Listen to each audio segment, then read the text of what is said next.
बोलो गणपति महाराज की।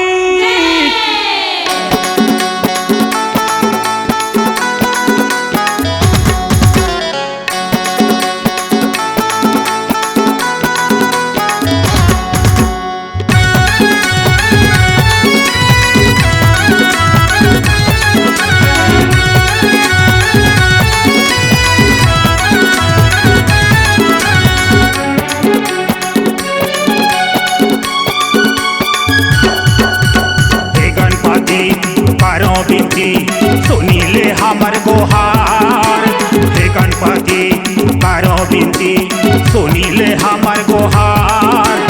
माता तो हरे पार्वती ला शिव शंकर ला मोर जोहार। माता तो हरे पार्वती ला शिव शंकर ला मोर जोहार।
के चतुर्थी मार राता धूल देखत रही थे शहर नगर गाँव गली। गणपति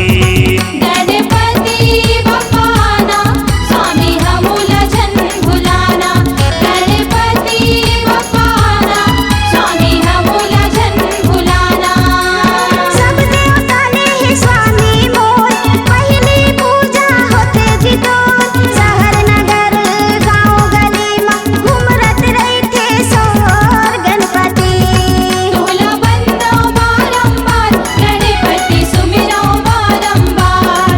तोला बंदो बारंबार, गणपति सुमिरो बारंबार।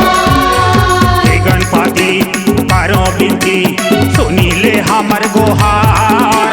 हे गणपति करो बिनती सुनी ले हमर गोहार। माता तो हरे पार्वती ला शिव शंकर ला मोर जोहार।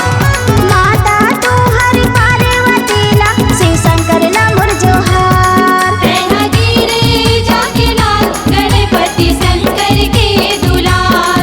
तैहागिरे जाके लाल, गणपति शंकर के दुलार।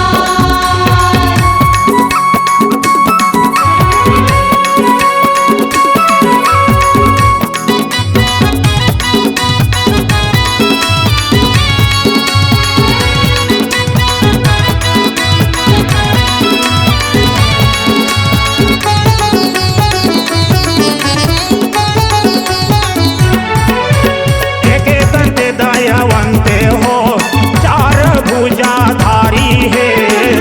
लड्डूवन के भोग ले तो मुसवा के हवे सवारी। गणपति बिनती सुन लो हे गणराज, दुख ना हारो हे महाराज। बिनती सुन लो हे गणराज, दुख ना हारो हे महाराज। अंधे को तो आँखें दे दो, कोढ़े को दे दो काया लाल। बाझल को तो पुत्र दे दो, निर्धन को दे दो माया। गणपति तोहर महिमा हे अपार, गणपति सुमिरो बारंबार। तोहर महिमा हे अपार, गणपति सुमिरो बारंबार। हे गणपति करो बिनती सुनी ले हमर गोहार। हे गणपति करो बिनती सुनी ले हमर गोहार। माता तो हरे पार्वती ला शिव शंकर ला मोर जोहार।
जोहार। माता तू हर पार्वतीला शिव शंकरला मोर जोहार। गिरे जाके लाल गणपति शंकर के दुलार तोहर महिमा हे अपार गणपति सुमिरो बारंबार तोला बंदो बारंबार गणपति सुमिरो बारंबार बिनती सुन लो हे गणराज दुखला हारो हे महाराज। C-Log Digital Recording Studio, Cordoba. Contact number 99071192115.